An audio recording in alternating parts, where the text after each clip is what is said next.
मातली के नवाही इलाके टंडो गुलाम अली के करीब बस मवेशियों को बचाते हुए दरख्त से टकरा गई, जिसके नतीजे में 3 अफराद जाँ बहक जबकि 30 से जायद मर्द, खवातीन और बच्चे शदीद जख्मी हो गए। जख्मियों में 12 से जायद खवातीन, बच्चे जबकि 18 से जायद मर्द जख्मी शामिल हैं। कि लाशों को rural health centre Tando Ghulam Ali मुंतकिल किया गया। जख्मियों को इब्तदाई तिब्बी इमदाद देकर तालका अस्पताल मुंतकिल किया गया, जहां 9 जख्मियों को तशवीशनाक हालत में हैदराबाद रेफर कर दिया गया, जबकि जहां बहक 3 अफराद की शनाख्त ताहाल न हो सकी। Rural health centre Tando Ghulam Ali और तालका अस्पताल माती में इमरजेंसी नाफिज कर दी गई। पुलिस और मकामी अफराद की जानिब से जहां बहक और जख्मियों को रेस्क्यू करके अस्पताल मुंतकिल किया गया।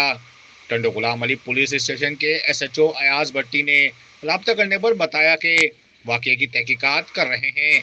जल्द तहकीकात मुकम्मल करके आवाम के सामने हकायक लाए जाएंगे। दिल मुराद कंबो, बुलान डिजिटल, मातली।